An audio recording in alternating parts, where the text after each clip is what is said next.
హైదరాబాద్ లో ఏబీవీపీ ధర్నా చేసింది. School education office ను ముట్టడించింది ఏబీవీపీ. గవర్నమెంట్ స్కూళ్లలో సమస్యల్ని పరిష్కరించాలంటూ డిమాండ్ చేశారు. ప్రభుత్వ స్కూళ్లను మూసివేసే కుట్రని తక్షణమే ఉపసంహరించుకోవాలంటూ డిమాండ్ చేస్తున్నారు. ప్రైవేట్ పాఠశాలల ఫీజుల దోపిడీని అరికట్టాలని డిమాండ్ చేస్తున్నారు. ప్రైవేట్ స్కూళ్ల ఫీజుల్ని అరికట్టడంలో ప్రభుత్వం ఫెయిల్ అయిందంటూ ఆందోళనకు దిగారు. ఏబీవీపీ కార్యకర్తల్ని అడ్డుకున్నారు పోలీసులు.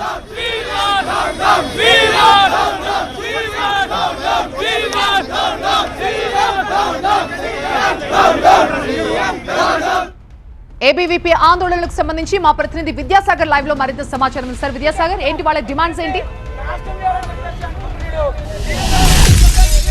స్కూల్ ఎడ్యుకేషన్ డైరెక్టర్ ఆఫీస్ ఎదుట మనం చూడొచ్చు, ఒకసారి పరిస్థితి ఉద్రిక్తంగా మారింది.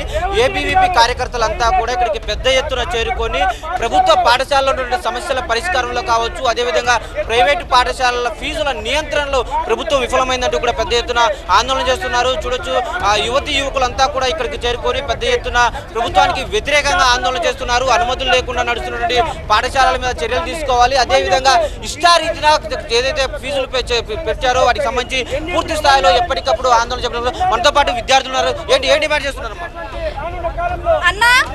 గత 12 సంవత్సరాలుగా వాళ్ళు డిఎస్సి అనేది 2 సార్లనే పెట్టిర్రు. 2007 లో 7,000 పోస్టులతో పెట్టిల్లు. 2024 లో 11,000 పోస్టులతో పెట్టిల్లు. మొత్తం కలిపి 18,000.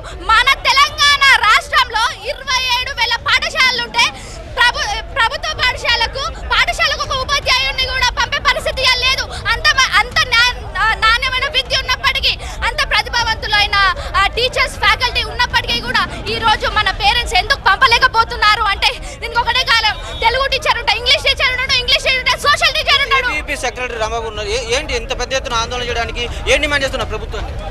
ఈ యొక్క రాష్ట్ర ముఖ్యమంత్రి, విద్యాశాఖ మంత్రి అయినటువంటి రేవంత్ రెడ్డి గారు ప్రైవేట్ కార్పొరేట్ మాఫియాకు బ్రాండ్ అంబాసిడర్లకు వివరిస్తూ కావాలనే ప్రభుత్వ విద్యా వ్యవస్థను భ్రష్టు పట్టిస్తున్నాడు.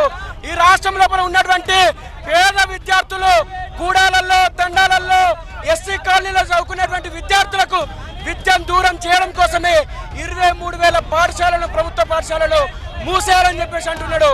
ప్రైవేట్ కార్పొరేట్ పాఠశాల యొక్క ప్రారంభానికి వెళ్ళి వాళ్ళకు అనుకూలంగా వ్యాఖ్యలు చేస్తూ ప్రభుత్వ స్కూళ్ళల్లో విద్యార్థుల యొక్క సంఖ్య తగ్గడానికి కారణమవుతున్నాడు. ఖచ్చితంగా విద్యా హక్కు చట్టాన్ని అమలు చేయాలి, ఎన్ఈపీ 20ని అమలు చేయాలని చెప్పేసి, అదేవిధంగా నువ్వు హామీ ఇచ్చినటువంటి ఫీజుల నియంత్రణ చట్టాన్ని తీసుకురావాలని చెప్పేసి ఏపీ డిమాండ్ చేస్తూ ఈరోజు ఈ యొక్క కార్యాలయాన్ని ముందు ధర్నా చేస్తున్నారు. మనం చూడొచ్చు, ఇక్కడ విద్యార్థులంతా కూడా పెద్ద ఎత్తున చేరుకోండి నేషనల్ ఎడ్యుకేషన్ పాలసీని అమలు చేయడంతో పాటు రాష్ట్రంలో ప్రభుత్వ పాఠశాలను మూసివేయాలనే కుట్ర జరుగుతుంది. కార్పొరేట్ విద్యకు ప్రయారిటీ అంశం చేస్తున్నారు. ఏం డిమాండ్ చేస్తున్నారు? ఈ రోజు అఖిల భారతీయ విద్యార్థి పరిషత్ ఆధ్వర్యంలో స్కూల్ ఎడ్యుకేషన్ ముందు ధర్నా కార్యక్రమం నిర్వహించడం జరిగింది.